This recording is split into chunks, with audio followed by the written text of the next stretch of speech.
C'est parti. Alors, on va essayer d'apprendre la chose suivante.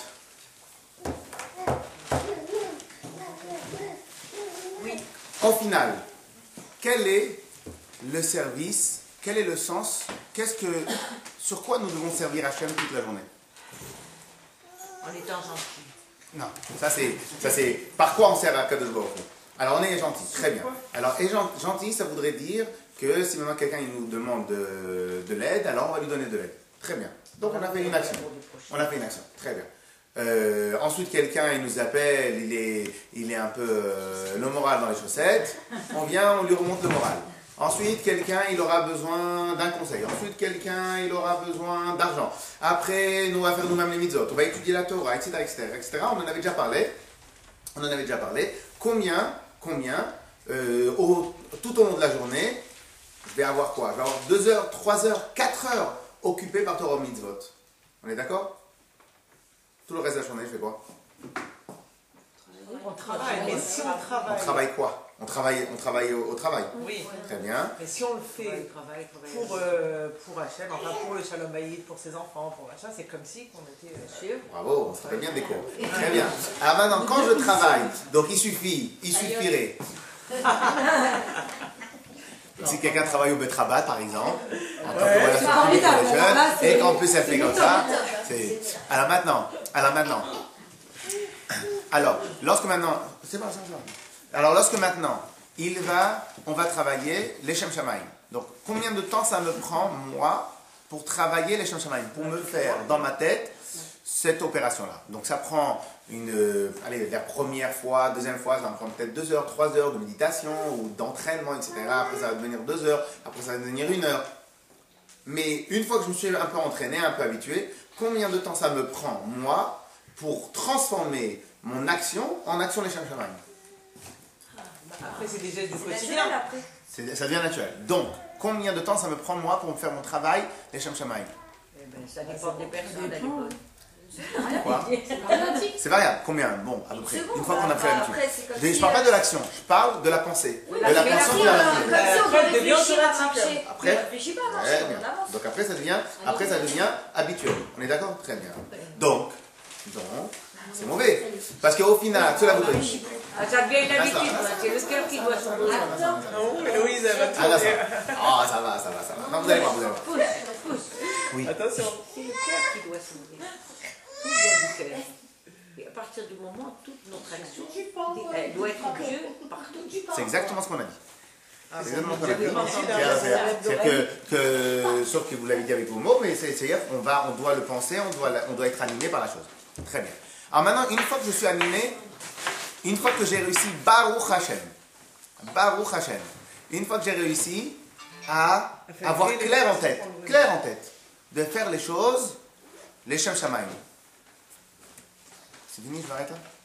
J'ai terminé mon travail? J'ai là jusqu'à maintenant, j'ai quoi?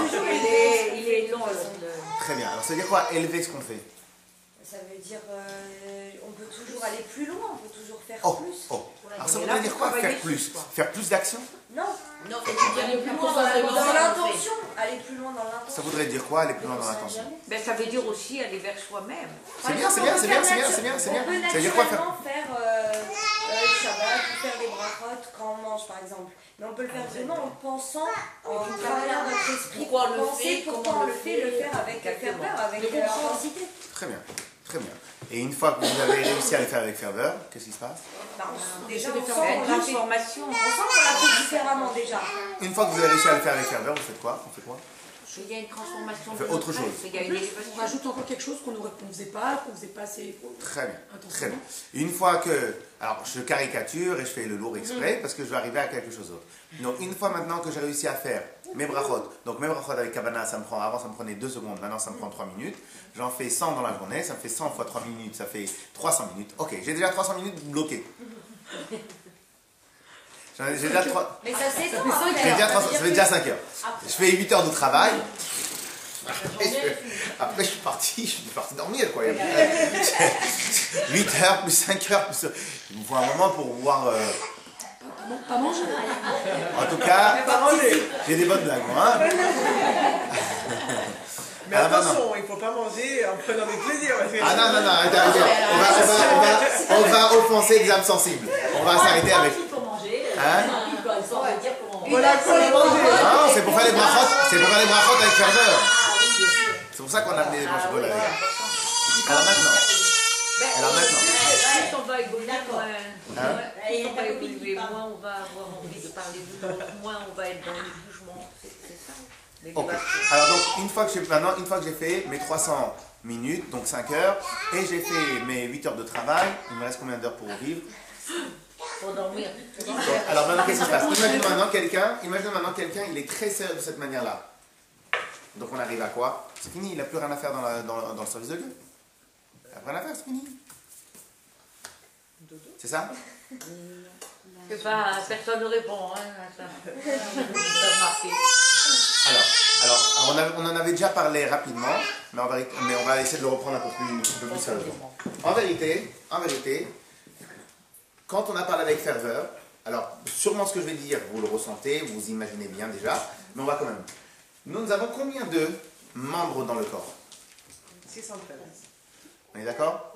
Donc nous, les 613 mitzvot correspondent exactement à chacun des membres de notre corps. La Rizal, une fois, juste comme ça pour donner l'exemple, une fois il y a quelqu'un qui est venu voir, quelqu'un qui était déjà très très bien avancé dans Torah Mitzvot. Il est venu voir le Harizal et lui il avait un problème, il avait toujours mal à l'épaule. Le Harizal vient voir le Harizal, Voda Harizal, s'il vous plaît, est-ce que vous avez une bracha pour moi pour guérir de l'épaule? J'ai toujours mal, j'ai pas de raison d'avoir mal spécialement. Le Harizal lui demande, dis-moi, comment tu fais Netilat Yadayim? Alors moi, comment tu fais Netilat Yadayim à moitié? Comment je fais? Ben, c'est simple, je fais Netilat Yadayim. Une fois que j'ai terminé Netilat Yadayim, je viens, je m'installe, je lis un petit livre, je réfléchis un peu, et dès que je me sens mieux, je fais Amotzi Lechem Minaret. Je fais Amotzi. Elle a dit, ben tu vois, c'est ça ton problème. Pourquoi c'est ça ton problème? Parce qu'il y a marqué dans la halakha que juste après Netilat Yadayim, Tekef, Sans interruption. tout de suite, après, on fait un motzi. Qu'il faut que ça soit très un laps de temps extrêmement court. Et bien tu sais, Tekef, c'est les mêmes lettres que Katef. Katef, c'est l'épaule. C'était pas mal, hein, c'était bien. C'est le Harizal, Alors maintenant, il lui a dit comme ça, et c'est fini, c'est terminé, il n'avait plus de problème, il avait plus de problème à l'épaule. Alors évidemment, ça c'est quelqu'un qui est déjà un sadique. Nous on a tout le reste du corps à gérer. Il manquait Lui il ne restait que 612. Il avait déjà fait 612. Alors maintenant, ce principe-là, il est quasiment lié avec tout notre corps. C'est pour cela que qu'en vérité, ce qu'on apprend, nous, c'est qu'il faut, plus on va être parfait dans notre Torah mitzvot, plus on va être parfait dans notre corps, saint d'esprit, etc. Okay? Alors donc nous avons 613 membres, que les 613 membres correspondent aux 613 mitzvot de la Torah. Okay? On avait déjà appris que si maintenant nous avons 613 membres, nous sommes obligés d'avoir 613 parties dans notre Neshama. On est d'accord? Oui. Puisque maintenant chacun des membres est animé par la Neshama. Donc pour que chacun des membres soit animé et soit vivant, il faut qu'il y ait un membre qui lui corresponde. On est d'accord? Très bien.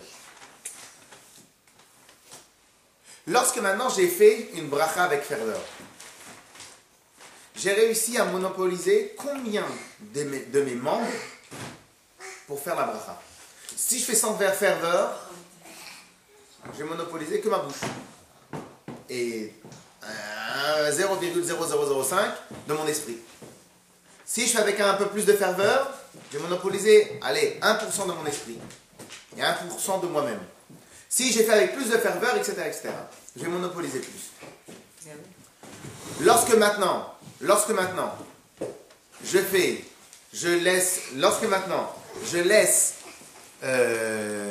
donc, à chaque fois, je vais monopoliser plus de moi-même.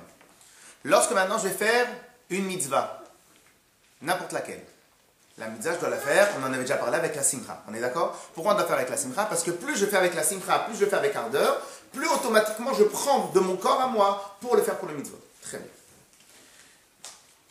Donc nous avons là les 613 niveaux de la Neshama. Nous avons aussi, parce que je me suis un peu embrouillé, nous avons aussi les 613 niveaux du corps. Le but d'un juif, c'est d'arriver à monopoliser les 613 membres de son corps pour le service de Dieu. Nous avions appris le dernier cours. Quel est le job de la Nefesh Abamit, du Nefesh Abamit, de l'âme animale? On avait expliqué que puisque c'est des êtres vivants, et on avait expliqué la règle que chaque être vivant cherche à s'étendre, ça c'est une règle, cherche à grandir, cherche à s'étendre. Donc le Nefesh Abamit, l'âme animale, va chercher tout le temps à s'étendre. Le Nefesh Elokit, l'âme divine, va chercher tout le temps à s'étendre le maximum. Mais ils vont chercher à s'étendre où ça? Sur les 613 membres du corps. Sur les 613 membres du corps. Okay? Et nous allons voir plus tard dans le Perek Yud et Perek Yud Aleph qu'il y a encore plusieurs étapes.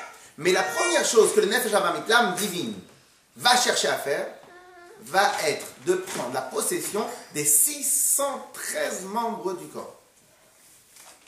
L'âme animale va chercher à prendre possession des 613 membres du corps. Et c'est une guerre totale et impitoyable que les deux vont faire. On va vous donner déjà un peu la réponse. Quel va être le Benoni? C'est quoi un Benoni? C'est parce qu'il faut le comme ça. C'est quoi le Benoni? C'est quoi un Benoni? C'est quelqu'un intermédiaire, mais c'est quoi un Benoni? Le Benoni, on avait dit, c'est quelqu'un qui ne va jamais laisser son Nefesh Abamit prendre possession d'une partie du corps. On est d'accord? Mais il ne va pas le maîtriser, il va le repousser l'ennemi. Ok? C'est comme, on avait déjà donné plusieurs fois l'exemple, en Israël, on a des ennemis tout le temps contre nous. C'est pas parce qu'ils ne rentrent pas dans le territoire qu'on est en calme, on est en paix. C'est pas parce qu'on a réussi à les repousser, c'est qu'ils sont devenus nos alliés. C'est parce qu'on a réussi à les repousser, c'est qu'on a des accords avec eux. On a peut-être 2 ou 3 accords avec l'électricité, avec l'eau, avec n'importe quoi. Le Benoni, c'est celui qui arrive juste à maîtriser les 613 membres de son corps. Mais c'est quoi à maîtriser? C'est pas à les avoir totalement à sa merci ou les avoir comme alliés à sa cause. Les maîtriser veut dire qu'il ne laisse pas le Nefesh Abamit prendre possession. C'est ça le Benoni. C'est-à-dire le côté de la manipulation. Prendre possession. Prendre possession, ce que veut la on va donner un exemple. Par rapport à Israël, quand est-ce qu'on aurait eu à quel moment on aurait pu avoir une vraie paix en Israël? Si on aurait rendu aucun territoire déjà. Ça, c'est on n'aurait rien rendu de notre territoire, on aurait déjà la paix. C'est ce que le Rabbi dit. Maintenant, imaginons à quel moment ça pourrait être appelé une paix. Même avec les Égyptiens à l'époque, c'était une demi-paix, puisqu'ils ne protégeaient pas spécialement. Non, la paix, parce que... chacun respecte sa part entre guillemets du marché aussi. C'est si chacun. Une vraie paix ne peut exister que si les deux ils vont dans le même sens. Que si les deux ils vont dans le même sens. Bien sûr. Donc ça veut dire que la paix intérieure n'existe pas. Tout le temps que les autres ils vont vouloir rentrer en Israël, on ne pourra jamais avoir de paix. Pourquoi? Parce qu'on va devoir tout le temps les pousser, les repousser. Mais en tout cas, à l'intérieur, on arrive à avoir une paix. En Israël, ils sont en paix. Vous prenez par exemple les non-juifs, vous leur demandez, ou les gens qui sont très loin, vous leur demandez, viens en Israël, ah non, c'est dangereux comme pays. C'est dangereux comme pays. Et dès qu'ils arrivent là sur place, ils voient comment qu'en Israël, c'est un des pays les plus calmes, il n'y a pas une grande délinquance, etc. Alors donc de l'extérieur, les gens y croient. Mais en Israël, à l'intérieur, on a la paix. À l'intérieur seulement. Mais étant donné qu'on a tout le temps besoin de repousser, 24 heures sur 24, on a des militaires qui sont sur le front, on a besoin de repousser, ça prouve que la paix, elle est seulement à l'intérieur, mais à l'extérieur, elle n'y est pas. Donc je ne maîtrise que la géographie. Je ne maîtrise que l'espace. Mais plus en profondeur, je ne maîtrise pas. Ok? Venez, on fait dans les mots, vous allez voir. Alors par rapport Comment? j'ai compris pour Israël, mais par rapport à notre... De la même manière, le Benoni, lui, il ne va maîtriser que l'espace géographique du corps. C'est-à-dire que le reste de notre temps, après avoir travaillé, après avoir fait tout ça, on doit passer le reste de notre temps à essayer de pousser l'âme. Alors le rabbi, la Chassidoute insiste beaucoup sur ne pas avoir en tête de repousser le mal, Parce que nous, c'est trop compliqué de repousser le mal. Mais de faire un maximum de mitzvot. C'est-à-dire, nous avons une règle dans la Torah. Sur Mera, c'est Tov. Sur Mera est égal. Éloigne-toi. Toi du mal. Et fais du bien. En fait, si on prie, on ne devrait pas dire par exemple à Hachem, préserve les enfants de tout malheur. On devrait plutôt dire, fais en sorte qu'on soit tout le temps dans la joie ou des choses comme ça. Et on ferme les fenêtres. On ferme les fenêtres. Non, en fait, il faudrait parler positivement. Alors, j'explique. Sourmera, c'est éloigne-toi du mal. Tu fiches avec les fenêtres. Mais vous savez que ça va beaucoup mieux. Vous savez, Le cours de Tania a été bien, dit les fenêtres. Parlez de votre famille. J'aère maintenant. Je laisse les enfants. Elle a amené des pompes à chaleur pour voir. Alors, Sourmera, c'est. Sourmera, c'est une des grandes règles du service de Dieu. Éloigne-toi du mal et fais du bien. Et dans la chassidoute, on va dire, il faut se concentrer essentiellement sur ça. Fais du bien. Et oui, c'est vrai. On va se concentrer, on va se focaliser, parce qu'on va se focaliser sur fais du bien. Absolument. Pourquoi? Pourtant, le passage qui dit les deux choses. Sourmera, c'est top. Mais parce que si on que dans le bien, on n'a pas à penser au mal. Oui, Si mais on peut dire la même chose. On peut dire la même chose de Setov. Donc on peut dire la même chose de Sourmera. Si maintenant je me concentre à m'éloigner du mal, là aussi tu fais du bien. Non, si je pense, oui, non, mais si je suis vraiment dans le bien, dans la positivité, si j'emploie les mots positifs, si j'essaye de m'empêcher de penser, de juger mon prochain, de penser mal, etc. Vous avez parlé à chaque fois d'empêcher. Empêcher, c'est éloigne-toi du mal. C'est ça qu'on a dit à faire ça. Mais elle le fait, elle le dit. Non, parce que le premier, c'est le Yetzirah, en fait. Mais non. Moi, je veux faire mon service de Dieu comme il faut. Donc j'ai deux options. Si je fais du éloigne-toi du mal, ça voudrait dire quoi éloigne-toi du mal, d'après vous? des délinquants. Empêcher de penser du mal de l'autre. Après quoi d'autre? Empêcher du mal de l'autre, empêcher déjà de faire du mal soi-même. Empêcher, oui. Donc lorsque je fais pas des avérotes, donc je fais du bien au final. Mais vous faites pas de mitzvot non plus. Et c'est on peut rien faire. Non mais c'est un peu compliqué. C'est bien. Ensuite, non parce que s'empêcher du mal. Faire du bien, ça a la conséquence d'éloigner un petit peu du mal. Absolument. C'est comme si vous dites quand il y a une dispute. Lorsque maintenant je dis fais du bien. Lorsque je dis je fais du bien, donc automatiquement je m'éloigne du mal. Évidemment. Donc au final les deux, ça revient au même. Non, c'est toujours c'est le verre à moitié vide, le verre à moitié plein. C'est la même chose. Non, donc les deux, ça revient au même. Non, c'est ce que je vous ai dit tout à l'heure. On ne demande pas que Hachem nous éloigne des mauvaises choses, on lui demande des bonnes choses. Pour ne pas parler de... Mais ça revient au même. Oui. Donc si ça revient au même, alors pourquoi la chassidoute? Pourquoi? Parce que je pense que c'est la chassidoute. Non, alors pourquoi? Alors si ça revient au même, pourquoi la chassidoute va insister sur Setov? Je trouve qu'elle a raison d'insister. Ok, mais pourquoi? Non, mais elle a raison d'insister. Pourquoi? Parce qu'elle l'a dit tout à l'heure, à partir du moment où j'essaye de maîtriser ma pensée, de l'amener que vers la positivité, il y a un nettoyage qui se fait automatiquement. Et dans éloigne-toi du mal. Mais il va s'éloigner. C'est évident. Puisque je pense le bien, il va s'éloigner.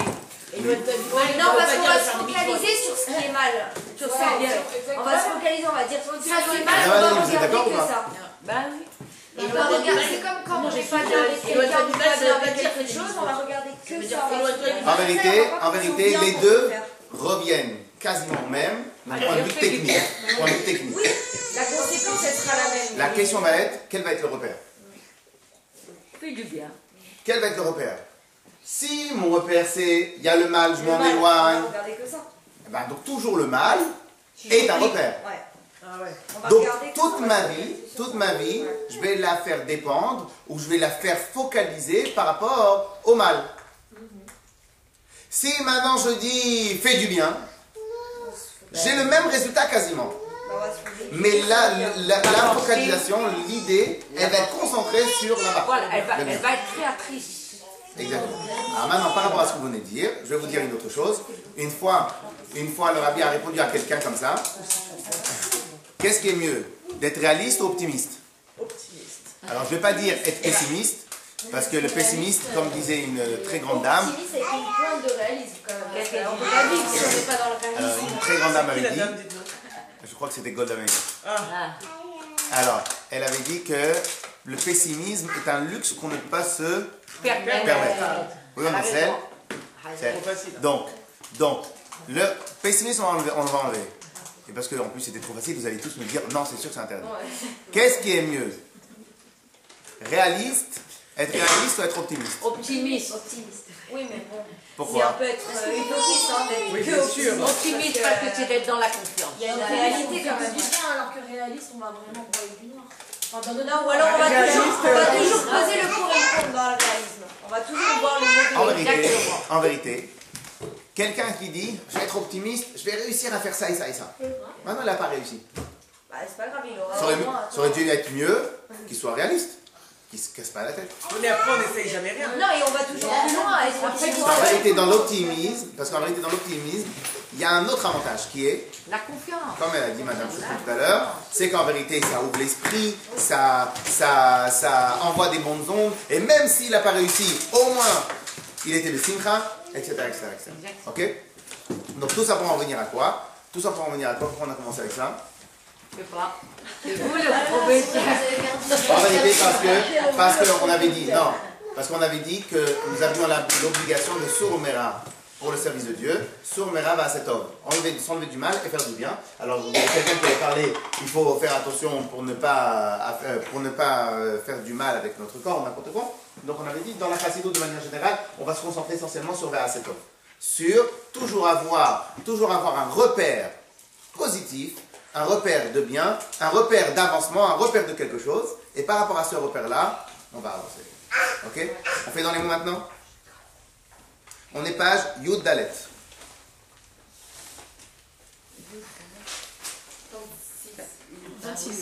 26 à gauche.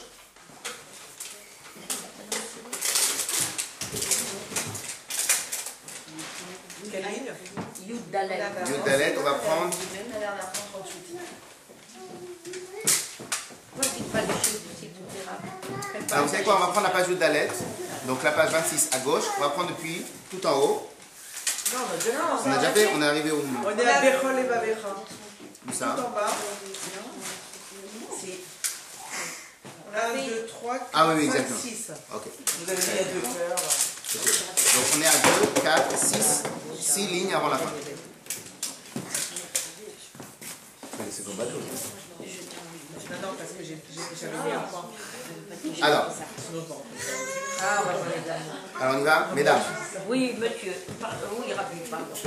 Rabbi Rabbi, c'est Rav Shimi. Bah oui. C'est Rabbi. On y va. Bah oui.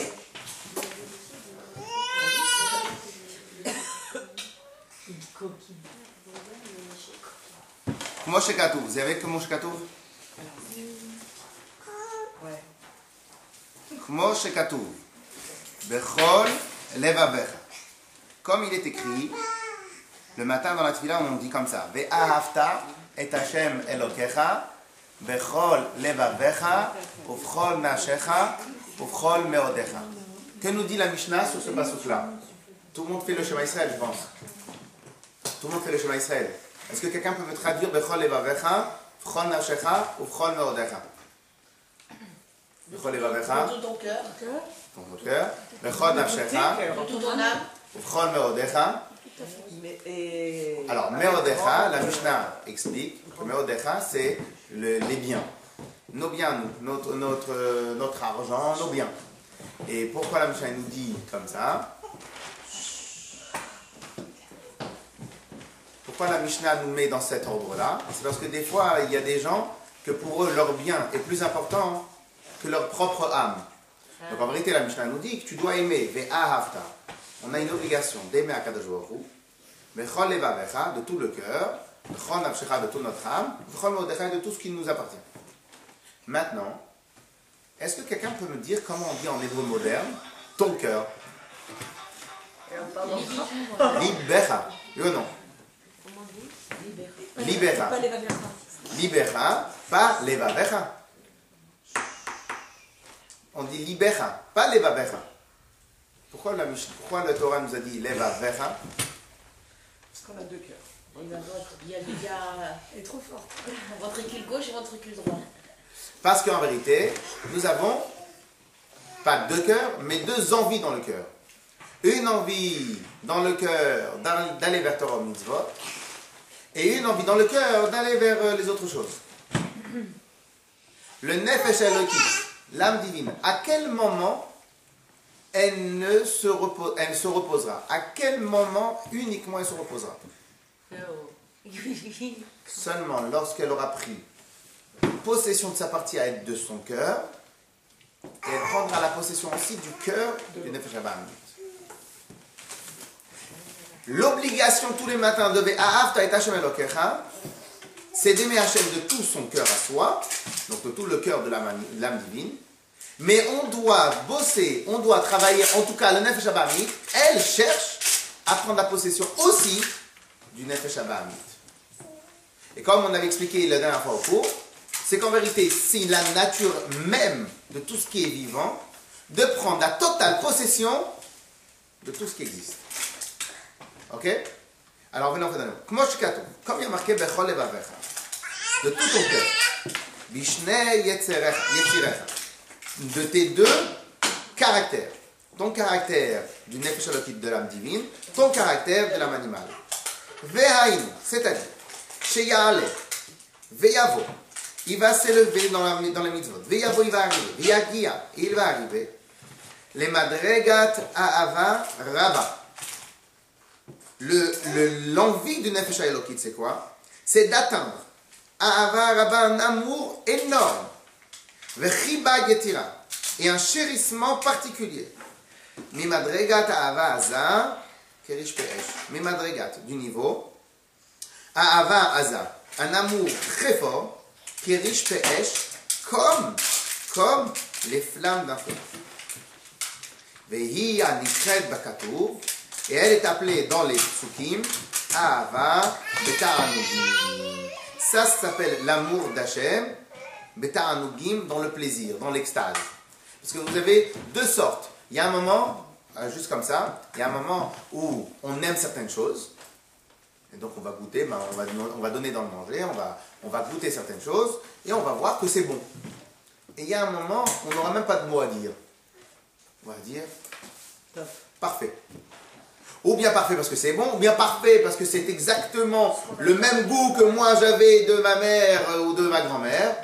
Et là, à ce moment-là, ça monopolise, ça nous rappelle, ou ça nous amène une certaine sérénité parce qu'on était intéressé par cela. Et donc, là, ça s'appelle même plus aimer le plat, ça s'appelle un ta'anoug. C'est quoi ta'anoug? C'est un plaisir. Mais c'est plus qu'un plaisir. Dans le principe de Ahava Ta'anougim, c'est lorsque l'amour des tzadikim, c'est lorsque c'est en fusion totale, c'est en sérénité totale. Et donc en vérité, le Nefesh Elokit, elle ne veut pas juste qu'on soit des Benoni. Pourquoi elle ne veut pas qu'on soit juste des Benoni? Parce qu'en tant qu'être vivant, et en tant qu'être divin et vivant, elle n'aura de paix que lorsqu'elle réussira à prendre la totalité de tout ce qui existe sous la main. Ok? Pour l'instant, ce qui existe sous la main, c'est quoi? C'est le corps. On continue. Vehi anikred bekatou, et elle est appelée dans le psukim Ahava beta'anugim, l'amour dans l'extase. Leitaneg est tellement c'est un extase, leitaneg al Hashem me'en olam haba. Leitaneg, d'avoir plaisir avec Akadosh Baruch Hu. Ce plaisir-là ressemblera me'en olam haba, à un semblant du monde futur. Parce qu'en vérité, quel est l'avantage du monde futur? C'est qu'il n'y a plus de corps qui nous fait obstacle. Donc au moment où les âmes sont avec Akadosh Baruch Hu là-haut, au final, qu'est-ce qui se passe? C'est la vraie extase. Il n'y a rien qui peut entacher le plaisir. Donc en fin de compte, elle, qu'est-ce qu'elle veut retrouver, elle, la Neshama, la Nefesh Elokit, la Mimine? Elle veut retrouver quoi? Elle veut retrouver ce plaisir-là qu'elle avait au Gan Eden. Elle veut retrouver cette proximité-là avec Akadosh Baruch Hu. Donc puisque c'est ça son objectif, elle ne s'arrêtera jamais dans sa course avant d'avoir atteint son but, qui est jusqu'à Ahava B'Ta'anug, qui est Me'ain Olam Haba. Et cet même amour-là, il est Me'ain Olam Haba, un semblant du monde divin, du monde du Gan Eden. Ve'ha'oneg, ou be'moach, chochma, ve'sechel. Et nous avons une règle. Alors ça, c'est un peu marrant, mais tous ceux qui ont déjà goûté, ils le savent. Et on a une règle, que les plus grands plaisirs qui existent sur Terre, c'est les plaisirs de quoi? Les plaisirs intellectuels. Oui, parce que c'est l'ego. Comment? Non. C'est pas une question d'ego. Un des plus grands plaisirs qui existent pour l'être humain, c'est le plaisir intellectuel.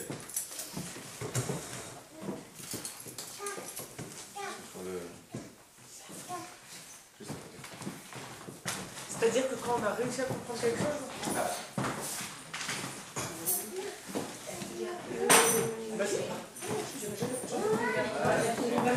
regardez, prenez quelqu'un qui a travaillé très dur sur un sujet. Très dur. Il avait un problème, c'était très compliqué. Prenez au moment où il a saisi la chose. Pendant 2 minutes, vous le faites comme ça devant lui, il n'est plus là. Parce que c'est un plaisir en plus que le plaisir matériel de ce que la langue elle peut goûter ou c'est ce que nous peut avoir plaisir. Puis, et de toute façon, c'est logique. Étant donné que ce qui gouverne le corps d'un homme, c'est quoi? C'est la tête. C'est normal que tout ce qui va atteindre autre chose que la tête ne va être que partiellement un plaisir. À quel moment on peut avoir le plaisir suprême? C'est lorsque la tête, elle a eu son plaisir à elle. Lorsque quelqu'un a eu une difficulté dans une étude de Torah, il a eu une difficulté dans sa vie, ou il a eu un problème à résoudre, et cette chose-là lui a amené un vrai casse-tête, et ça l'a monopolisé. Au moment où il trouve sa solution, au moment où il trouve sa réponse, ce moment-là le rend en extase totale. Dans le Gan Eden, qu'est-ce que font les Neshamot? Ils profitent, ils étudient la Torah du matin au soir. Et donc c'est pour cela que le plus grand plaisir est le plaisir. Alors maintenant, tous ceux qui ont beaucoup étudié, de manière générale, en réalité pas beaucoup étudié parce que après chacun avec sa nature, mais très souvent vous allez voir que les savants et tout ça, ils n'ont même pas besoin de manger, ils n'ont même pas besoin de rien du tout, il faut leur casser la tête pour aller manger. Pourquoi?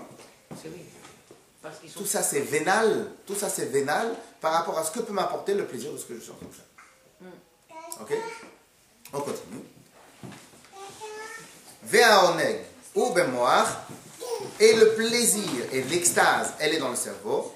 Chochma ve'sechel, amit'aneg be'askalat Hashem ve'idiato.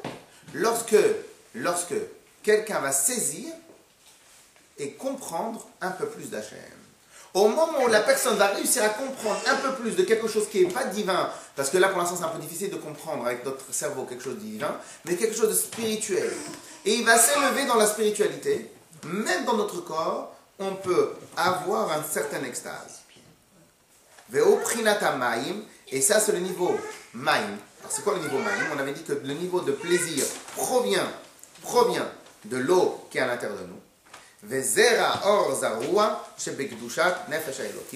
ça c'est toute l'eau qui se trouve dans la sainteté de l'âme divine.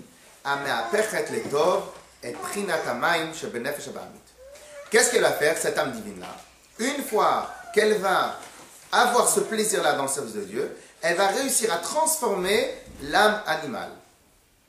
Et je vais un peu vite, après j'expliquerai ce qu'il faudra expliquer.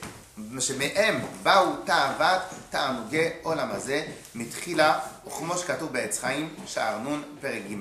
Et donc, tous les plaisirs de l'âme animale, qu'est-ce qu'elle va faire? Elle va lui dire, mais je ne comprends pas. Viens, je t'explique. Viens, je t'explique qu'il y a d'autres plaisirs que toi, tu t'en es même pas imaginé. Qu'est-ce que l'âme animale? On avait déjà parlé. Qu'est-ce que l'âme animale recherche? Va rechercher son propre plaisir à elle. Va rechercher à dormir lorsqu'elle est fatiguée. Va rechercher à manger lorsqu'elle a faim. Va rechercher son plaisir. Pourquoi maintenant elle va avoir que des plaisirs animaux? Parce que c'est un animal. Imaginons maintenant qu'on va lui prouver, on va lui montrer qu'il existe des plaisirs encore plus grands que les plaisirs qu'elle connaît. Qu'est-ce qu'elle va faire? Elle va s'écraser. Non, elle va s'écraser. Elle va dire, je vais en goûter. Elle va dire, je vais en goûter. Pourquoi elle va dire, je vais en goûter? Parce que moi, je cherche à avoir plaisir. Parce que moi, je cherche à avoir plaisir. Des fois, comment on arrive à tirer des fois les gens à la choule? Et au bout de quelques temps, ils viennent, ils vont vouloir avancer un peu plus dans la Torah les mitzvot. En leur donnant plaisir dans ce qu'ils font. Lorsque vous arrivez à leur donner plaisir, dans un niveau de Torah, dans l'étude, dans une tfila, dans un cours de Torah, dans n'importe quoi, vous leur donnez plaisir, qu'est-ce qu'ils se disent? Je comprends pas. La semaine dernière, quand je suis parti voir un film, mon plaisir il était léger. Là, j'ai un plus grand plaisir. Qu'est-ce qu'elle va faire? Lorsqu'elle va avoir le choix entre aller s'amuser et étudier, par exemple, imaginons étudier, elle va se dire, 2 secondes, j'ai pas compris. Je recherche mon plaisir à moi personnel, de manière totalement égoïste. C'est quoi le plaisir? Là, dans ce cas-là, j'ai vu que mon plus grand plaisir, c'est d'aller étudier. Mon plus grand plaisir, comme on avait une fois parlé au Shabbat, qu'un des plus grands plaisirs qui existe chez une personne, c'est de faire plaisir à quelqu'un d'autre. Tous les plaisirs que je pourrais avoir moi personnel, c'est des plaisirs limités. Faire plaisir à quelqu'un d'autre et avoir, et c'est pour ça qu'on aime tellement faire plaisir à nos enfants. Parce que eux, quand ils ont un vrai plaisir, leur visage s'illumine. Et donc on a envie de leur faire plaisir. Pourquoi? Mais je n'ai pas compris. Pourquoi on a envie de leur faire plaisir? Parce que justement, comme ce plaisir-là nous procure un plaisir plus important, je préfère leur faire plaisir. Elle est venue à vous, vous avez parlé des enfants. Ouais, regarde. Ce que je veux dire, c'est que, bon, j'ai dit cette phrase, mais le fait, par exemple, qu'il n'y ait plus de plaisir dans la vie, donc, forcément, enfin, je ne sais pas, avec mon petit raisonnement, l'âme animale, elle va être aussi en mutation. Oui. C'est ça. Et c'est ça que le nef, c'est ça que l'âme divine recherche. L'âme divine recherche à prendre la totale possession de tout. Du corps, après le corps, l'âme divine, l'âme animale, et après on verra la semaine prochaine, on verra le reste. Mais maintenant, comment je peux faire pour réussir à obtenir, pour réussir à changer l'âme divine, l'âme animale? Comment je fais? Il faut que je lui prouve que j'ai un plaisir plus grand, qu'il existe un plaisir plus grand dans le service de Dieu que dans le service de sa propre personne. Mais l'âme animale, elle ne cherche pas à faire la même chose. Elle lui dit, oui, mais sur ce champ-là, elle n'a aucune chance. Sur ce champ-là, elle n'a aucune chance parce qu'elle-même, elle voit. Vous regardez vous prenez n'importe quel exemple. Faire du bien à l'autre nous amène à nous-mêmes une satisfaction qu'on n'aurait jamais imaginée par nous-mêmes. C'est vrai, c'est vrai. Une personne qui a pris l'habitude de faire du bien à l'autre, dès qu'il pense à lui, il se dit, mais c'est fade. Non, mais ça non, c'est fade. Pourquoi? Parce qu'une fois qu'il a goûté le plaisir de faire du bien à l'autre, il se dit, mais j'ai envie de le retrouver, le plaisir. À l'inverse, quand nos paroles, elles ont dépassé un peu nos pensées, on se dit, oh là là, qu'est-ce que j'ai fait, qu'est-ce que j'ai dit? Est-ce que j'ai fait du mal à l'autre? Oui, mais il est bon aussi, bien sûr, moi je sais pas, j'ai été éduquée dans l'amour du prochain, mais il est bon aussi de ne pas aussi s'oublier, parce que des fois, on a tendance aussi, quand on nous a élevés, les personnes il y a les parents qui ont peur, il y a plein de parents souvent qui ont peur pour leurs enfants. Il y a plein de parents qui ont peur pour leurs enfants, parce que des fois leurs enfants ils ne mangent pas. Donc ils ont peur. Ils se disent, ah, qu'est-ce qui va se passer? Et Baruch Hashem, Jamais mourir de faim. tous ils grandissent, tous ils mangent. Pourquoi? C'est très très compliqué de s'oublier. Moi personnellement, j'avais réussi. Hein. Donc c'est très très très compliqué. Donc venez, on pense aux autres, et au moment où le nef Marmite va voir qu'il a besoin de manger, il va nous rappeler avant. Ok? Non mais j'ai rigolé, mais je parle très sérieusement. En pensant aux autres, quoi qu'il arrive, on va penser de temps en temps à nous-mêmes. Et le penser aux autres nous donne nous-mêmes une telle satisfaction. Donc de la même manière, lorsque maintenant le Nefesh Abamit va apprendre à s'oublier soi-même, le Yetzer Hara va apprendre à s'oublier soi-même, il va accéder à une extase qu'il n'avait pas auparavant. Et c'est comme ça que le Nefesh Elokit, il aura fait son travail. On va travailler ce principe-là, on va le travailler plus la semaine prochaine. Ok? On continue. Alors, Beshem Azohar, Sha'ara Ne'efach, page 28, 4e ligne. Sha'ara Ne'efach Biotov Gamur. Que le mal s'est totalement transformé en bien. Comment Yetzer Tov? Mamash. Donc à ce niveau-là, c'est comme le Yetzer Tov exactement. Be'asir Avegadim Atzolim. Lorsque maintenant le Yetzer Tov, il a enlevé les mauvais habits. Mimeno, she'em ta'anug ha'olam hazeh, que ça c'est les plaisirs du monde, she'hu melubash b'hem, dans lequel l'homme animal il est habillé à l'intérieur. Vechen, she'ar kol hamidot. De la même manière, toutes les autres midot. C'est quoi toutes les autres midot? Toutes les autres midot, toutes les autres traits de caractère. Chez En, Anfe Ayera, Ve'ara, donc tous les autres traits caractères, de ce qu'on a peur, de ce qu'on aime, etc., l'âme divine va travailler, Yiyu Lachem Levado, pour qu'ils appartiennent que à Dieu. Vechol Korach HaDibur Shebape. Et toutes les forces de la bouche, toutes les forces de parler qui sont dans la bouche, Ve'amar Shava Shebamoach, et la pensée qui est dans le cerveau, et donc elle ne connaît qu'une seule chose, l'hégémonie totale. L'âme divine, autant que l'âme animale, ne connaissent qu'une seule chose, l'hégémonie totale. Donc l'âme divine, dans 3 minutes. Et donc, et donc, il va être rempli totalement de toutes les pensées, les paroles, l'action de l'âme divine. Donc ça c'est la pensée de Dieu et la Torah de Dieu. D'avoir et d'étudier la Torah toute la journée et ne pas arrêter sa bouche de l'étude. Et aussi de l'action de ses mains. Et ainsi, tous les autres 248 membres, qu'ils soient seulement et uniquement remplis d'actions. Qui est le 3e niveau de l'âme divine. Donc, pour résumer avant les 3 dernières lignes, donc au final, nous avons une guerre totale entre, pas une guerre totale, parce que le mot serait pas bien, c'est pas le mieux. Mais nous avons le Nefesh Elokit, qui, normalement c'est avec un Hey, mais pour ne pas prononcer le nom d'Hachem, on met un coup. Le Nefesh Elokit, il va ne chercher qu'une seule et unique chose. Comme on a expliqué la semaine dernière, c'est dès lors que quelque chose est vivant, il cherche à grandir. Dès lors que quelque chose est vivant, il cherche à s'étendre. On va rentrer dans tous les détails de ça plus tard. C'est plus tard, la semaine prochaine, on a quelques autres choses à étudier. Donc, qu'est-ce qu'on va chercher Nefesh Elokit? Comme j'ai dit tout au début du cours. On a 613 membres. Donc en vérité, chaque Nefesh Elokit, elle voudrait que son corps devienne comme le Rabbi Lubavitch. Juste au passage. Ok? Donc on a 613 membres. Très bien. Je veux que tout ça soit un Nefesh Elokit, à l'âme divine. Nous avons 613 niveaux de la Neshama,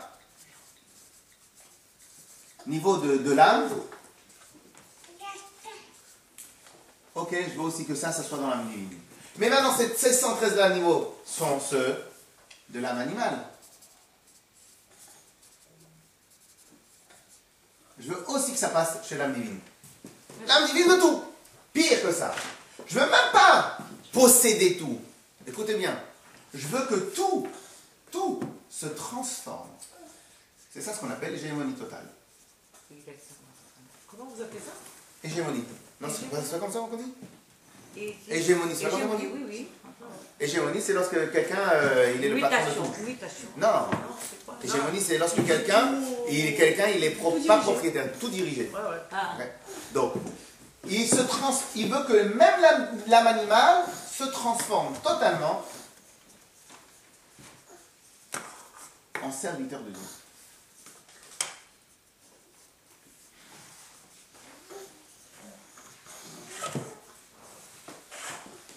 Ça, c'est le but de l'âme divine. Quel est le but de l'âme animale? Je fais pareil. Le but de l'âme animale, c'est exactement la même chose. C'est idem.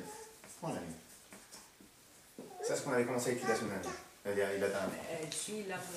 Donc, au final, l'âme animale, puisqu'on avait expliqué la dernière fois que c'était des choses, des êtres vivants, et chaque être vivant, il cherche à grandir, à progresser, à avancer. Et on avait expliqué il y a 2 semaines longuement que dès lors que quelqu'un vit ce qu'il fait, il cherche à avancer et progresser.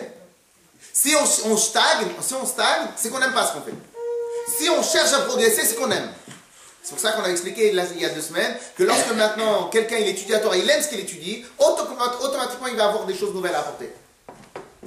Lorsque quelqu'un il aime l'enseignement, automatiquement il va avoir des idées nouvelles. Toute chose qu'on aime, donc on vit à l'intérieur, on a envie, donc on vit à l'intérieur, on amène des choses nouvelles. Il ne faut pas croire que innover provient seulement des gens extraordinaires. Innover provient de chaque personne qui aime. Pourquoi? Parce qu'il cherche toujours à tout ce qu'il a sous la main, il cherche à pouvoir l'utiliser. Pourquoi? Pourquoi? Pour une seule et unique raison. Parce que c'est ça la définition de vivant. Vivant. La définition de vivant, c'est progresser. La définition de vivant, c'est avancer, grandir. Maintenant, quel est le but d'une nefesh qui est elle vivante? D'abord, je prends les 613 membres du corps. Après les 613 membres du corps, il faut que j'arrive à exploiter la totalité de mon âme à chaque fois que je fais une mitzvah. Ok, maintenant que j'ai réussi à faire ça, qu'est-ce que je fais? Eh bien, je vais me chercher à transformer aussi mon ennemi. Et c'est qui mon ennemi? C'est Nefesh Eloki, Nefesh Abamit. Maintenant, le Nefesh Abamit, lui, il ne veut pas. Eh bien, je dois me débrouiller. Comme on avait dit qu'on fait pour transformer le Nefesh Abamit, on avait dit à travers lui amener lui-même un plaisir. Ok? Lorsqu'il aura réussi à transformer, là, ça aurait été fait, là, on est arrivé à son objectif, à l'âme divine. Quel est le but de l'âme animale? Venons, on fait les 3 dernières lignes. Ach nefesh abamit shema klipa, et l'âme animale qui provient de la klipa. Retson alea faire mamash letovat adam shetgaber alea v'natzak mashal azonav shel Zohar HaKodesh. Et donc l'âme animale cherche quoi?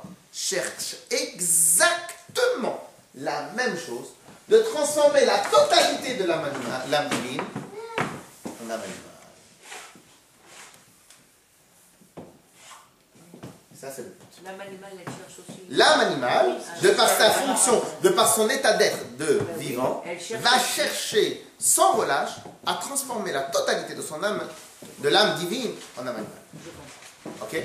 La semaine prochaine, normalement, ou en tout cas les prochains cours, on va parler donc c'est quoi le principe de tzaddik, le principe du tzaddik, et après on va bien travailler le principe du Benoni, et on va aussi parler du principe des étapes dans la vie. Qu'une des grandes règles de la vie, c'est les étapes. Ok? Comme ça, je vous fais l'avant.